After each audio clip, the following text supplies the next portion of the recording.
안녕하세요. 이번 영상에서는 모트렉스에 대해서 알아보려고 합니다. 코스닥에 등록되어 있고요. 118990입니다. 지난주에 핫한 종목이 바로 자동차 관련 종목이었죠. 모트렉스는 예전에 4차 산업 관련 종목이 주목받을 때 함께 주목을 받았다가 그때 관심을 가진 이후에 한동안 잊고 지냈는데 최근에 관심을 다시 받기 시작하길래 이번에 선정해봤습니다. 그럼 먼저 숫자를 보고 가도록 하죠. 매출은 중가 추세인데 19년 매출이 크게 뛴 것을 볼 수 있는데요. 하지만 이익은 정반대로 움직이고 있는 모습을 확인할 수가 있습니다. 이는 영업이익뿐만 아니라 당기순이익까지도 매출과 전혀 다른 흐름을 가지고 가고 있는데 적자로 빠지는 수준까지 와 있습니다. 그래도 최근에는 매출뿐만 아니라 영업이익도 흑자로 전환하면서 좋아지는 분위기로 보이기도 하고 당기순이익 역시도 적자가 지속되긴 하고 있지만 적자의 폭이 줄어든 모습을 확인할 수가 있는데 이 같은 상황에 대해 좀 더 자세히 알아보도록 하죠. 모트릭스가 주목받은 것은 현대차가 애플카로 주목받은 것을 중심으로 해서 스마트카나 자율주행차 관련해서 함께 관심을 이끈 것인데요. 모트릭스가 애플카로 주목받은 것은 이번이 처음은 아니었습니다. 지난 12월에도 주목을 받았었는데요. 이에 관해서 보자면 애플과 TSMC의 관계를 중심에 두고 살펴봐야 하는데 이 이슈의 진행에 따라 애플과 구글로부터 자율주행 인포테인먼트 플랫폼 기술 인증을 획득한 모트렉스가 관심을 받는 모습이 계속해서 나타나고 있는데요. 좀 더 모트렉스의 본질에 다가가서 살펴보도록 하죠.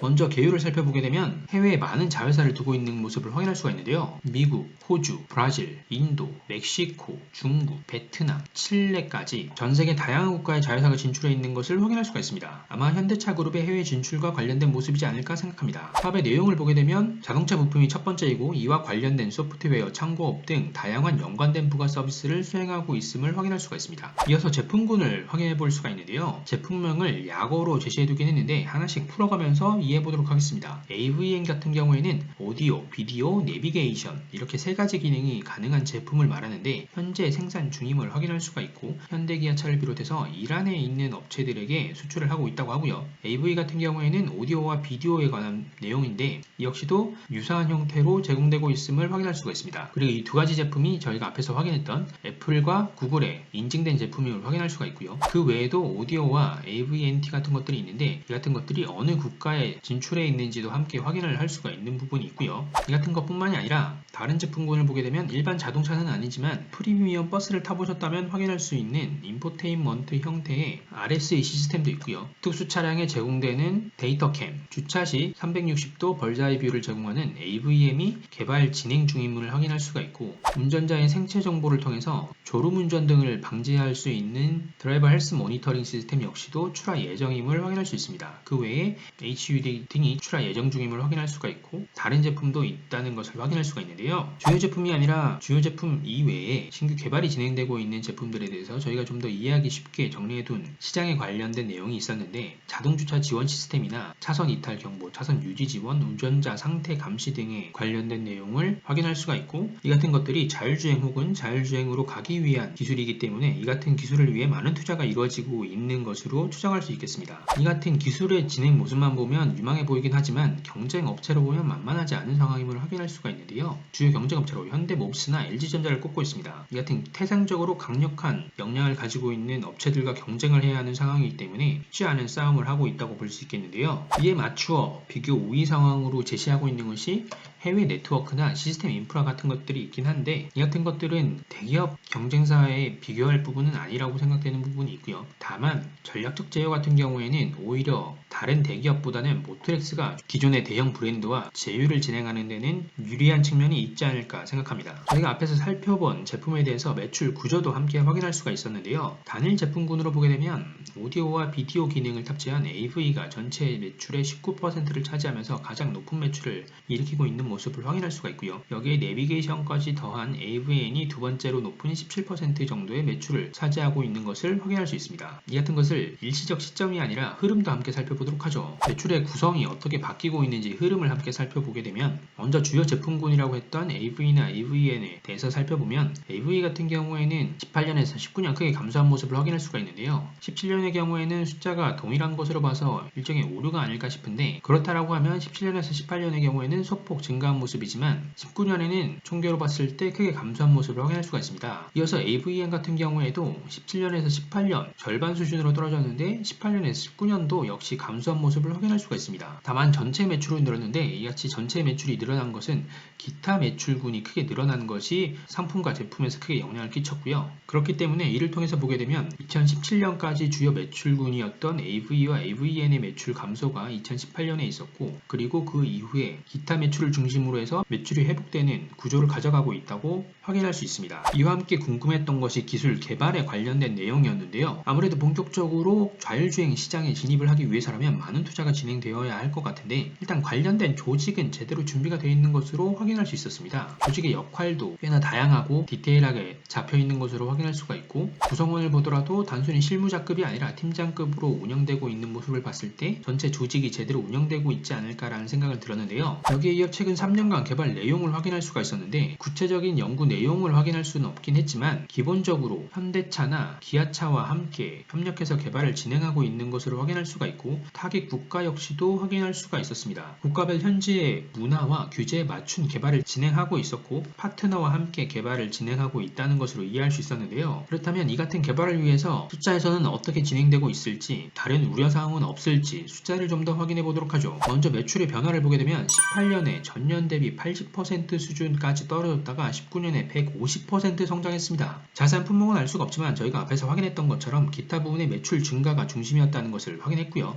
이처럼 매출은 증가했지만 매출 원가는 나빠졌는데요. 75%의 매출 원가율이 86%까지 치솟았습니다. 이 같은 모습으로 보자면 과거에 공급하지 않았던 제품 혹은 상품이 생산되고 있고, 이것이 원가율을 나쁘게 하고 있다고 할 수 있겠는데요. 새로운 상품과 제품에 대해서 아직은 안정화되지 않은 원가 구조를 가지고 있다 보니까 원가율이 나빠진 상황이라고 이해할 수 있겠습니다. 원가율은 한 방향으로 변화하고 있지만 판관비의 비율은 유사한 수준으로 유지되고 있는 모습을 확인할 수가 있었는데요. 세부 내용의 변화를 보게 되면 조금 눈에 띄는 부분이 있긴 했는데, 18년에서 19년 경상 연구 개발비가 크게 늘어난 모습을 확인할 수 있었습니다. 4억이 되지 않던 경상 연구 개발 투자가 23억으로 6배 가까이 늘었는데요. 판관비 전체의 주요 계정은 급여나 지급 수수료이긴 했지만 연구 활동의 투자를 늘린 상황을 확인할 수 있었습니다. 다만 제조업이었던 만큼 원가율이 중요했기 때문에 원가율 상승으로 인해서 2018년 이후에는 꾸준하게 영업 손실을 기록하고 있는 모습을 확인할 수가 있고요. 이 같은 것은 18년에 AVM 매출이 1300억대에서 500억대로 줄어들었고, 그 이후에 19년에도 줄어들었으며 19년에 AV 매출을 보게 되면 700억대에서 400억대로 줄어들었는데, 주요 제품군의 매출 감소가 원가에 악영향을 주면서 영업이익까지 영향을 끼친 것으로 추정할 수 있겠고요. 이어서 영업 외 활동을 보게 되면 19년에는 다른 것보다 금융 원가와 기타 비용이 크게 늘어난 것이 눈에 띄었는데요. 먼저 금융 활동을 보게 되면 금융 수익은 자산에 대한 평가 이익이나 처분 이익으로 금융 수익이 조금 늘었는데, 이것보다 더욱 주목해야 할 것은 금융 원가에서 이자 비용이 6배 이상 늘어난 부분입니다. 20억도 안 되던 이자 비용이 120억을 넘긴 것이 전체 금융 원가 증가를 주도했는데요. 기타 활동에서는 기타 비용만이 눈에 띄었는데, 무형자산의 손상차손이 무려 200억 넘게 기록되면서 전체 기타 비용의 대부분이 무형자산 손상차손으로 인해 기록된 것을 확인할 수가 있었습니다. 무형자산이 상각된, 그러니까 가치가 상실되었다고 신고한 상세 내역을 확인할 수가 있었는데요. 이란양 자동 변속기에 투자되었던 모든 금액이 장부 금액이 0원으로 바뀌었음은 물론 AVA나 AV 관련 투자되었던 다양한 프로젝트의 가치가 모두 0원으로 바뀐 내용을 확인할 수가 있습니다. 이 같은 것에 대해서는 재무 상태의 자산에서 좀 더 확인할 필요가 있을 것 같고요. 어쨌거나 기존에는 크게 비용으로 떨어내지 않았던 무형자산의 가치 중에 의미가 없는 것을 떨어내고 이자 비용까지 높아지다 보니까 당연히 당기순이익은 바닥으로 고꾸라져서 400억 가까운 당기순 손실을 만들어내는데요. 재무의 상태도 이어서 한번 확인해 보도록 하죠. 먼저 자산을 보게 되면 자산의 총계는 꾸준히 늘었는데요. 특히 18년에 크게 늘어난 모습을 확인할 수가 있습니다. 세부적으로 보게 되면 매출 채권 등의 채권과 함께 재고자산이 크게 늘어난 모습을 확인할 수가 있는데, 비율로 보자면 무형자산의 증가가 가장 눈에 띕니다. 18년에는 무려 4배 이상 늘었는데요. 300억이 안 되던 무형자산이 1300억 가까이로 늘었습니다. 이에 대해 2018년 보고서를 통해서 확인해 보게 되면 무형자산의 늘어난 계정이 개발의 가치만은 아님을 확인할 수가 있었는데요. 18년 보고서를 통해서 보게 되면 18년 기준 전기말이라고 할 수 있는 17년에는 300억대의 무형자산 가치였고 18년에는 1300억대로 올렸는데, 개발 비용을 보게 되면 200억대에서 300억대로 크게 늘어나지 않은 모습이었습니다. 오히려 크게 늘어난 것은 영업권이나 그 외에 기존에 없었던 산업재산권, 고객관계, 기술, 브랜드 등의 가치가 새로 책정되면서 전체 무형자산의 가치가 크게 늘어난 모습을 확인할 수가 있는데요. 그렇기 때문에 무형자산의 증가로 인해서 기업이 가진 기술 가치가 크게 늘어났다라고 보기보다는 시장에서 인정받을 수 있는 다른 가치가 크게 제고되었다라고 이해하는 것이 올바른 이해라고 생각되고, 되고요. 이 같은 상황에서의 부채 흐름을 보게 되면 부채 역시도 2018년에 크게 늘어나는 것을 확인할 수가 있는데요. 600억대의 부채가 3천억을 넘겼습니다. 그리고 19년에도 증가하고 있는 모습이죠. 이같이 부채가 늘어난 데는 단기 차입금의 증가와 함께 사채의 증가도 영향을 끼쳤는데, 사채만 보게 되면 18년에서 19년 같은 경우에는 비유동 부채에 있던 사채가 유동 부채로 넘어온 것이지만 17년에는 없었기 때문에 이 같은 사채의 증가가 전체 부채 증가에 영향을 끼쳤음을 확인할 수 있고요. 이와 함께 장기 차입금 역시도 크게 늘어난 모습을 확인할 수가 있습니다. 확실하게 18년 이후에 투자에 크게 힘을 쏟고 있는 모습을 숫자에서도 확인할 수가 있는 것인데요. 이같이 투자를 위해서 꾸준하게 부채는 늘어나고 있지만 자본의 경우를 보게 되면 꾸준하게 감소하고 있는 모습을 확인할 수가 있습니다. 이렇게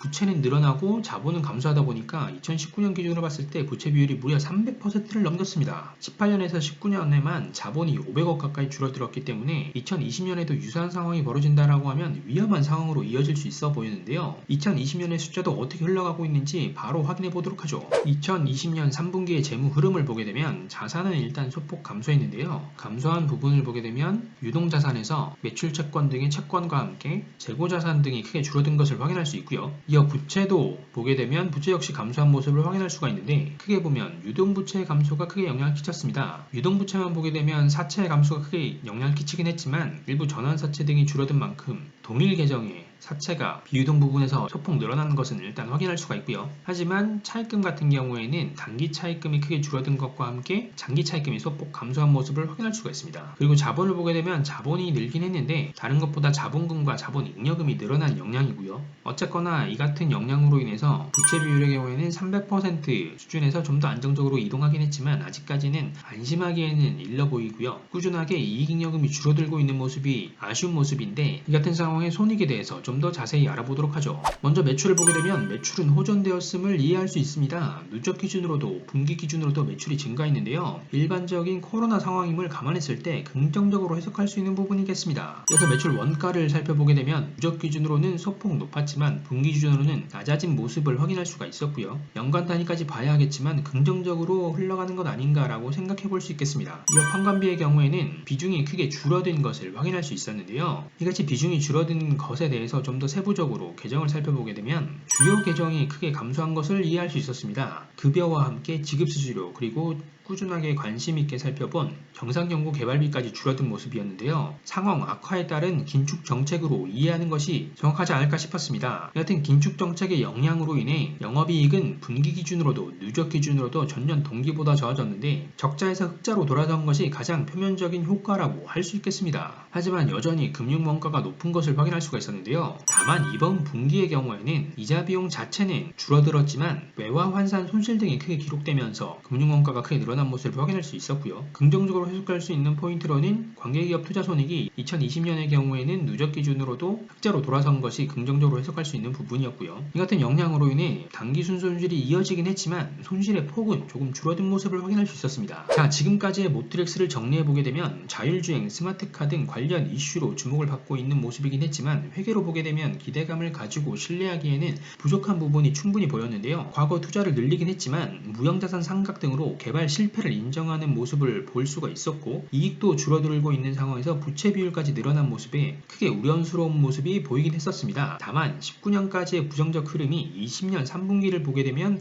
조금 회복되고 있는 모습으로 추정되긴 했었는데요. 이 같은 상황에서 주가를 보면서 마무리해보도록 하죠. 먼저 주봉으로 보게 되면 지금의 주가가 최고 수준이면 맞긴 하지만 처음 상장했을 때 기대감을 이제야 회복한 것으로 이해할 수도 있습니다. 그러니까 상장하면서 이끌었던 기대감을 실현할 수 있는 환경이 지금 조성되고 있고, 그것에 대한 기대감을 투자자들이 보여주는 것 아닌가 싶은데요. 일본 기준으로 보게 되면 코로나로 빠진 시점 대비해서 지금의 주가 수준은 4배 수준으로 올라왔습니다. 확실히 미래에 대한 기대감이 현재 주가를 주도하는 모습이라고 할 수 있겠는데요. 회계에 대한 우려감은 분명히 있긴 하지만 최근의 이슈와 분위기, 그리고 요 며칠간의 주가 흐름을 봤을 때는 경험상 적어도 단기적인 관점이라도 상승 국면으로 이어지지 않을까 하는 생각이 들긴 합니다. 하지만 실적 등을 고려했을 때는 유의 깊게 살펴보면서 접근해야 하지 않을까 싶습니다. 자, 이번 영상에서는 모트렉스에 대해 알아봤습니다. 과거의 투자에 대해 제대로 살려낼 수 있는 모트렉스가 되기를 응원해 보면서 저는 그럼 다음에 새로운 주식과 정보로 찾아뵙도록 하겠습니다. 감사합니다.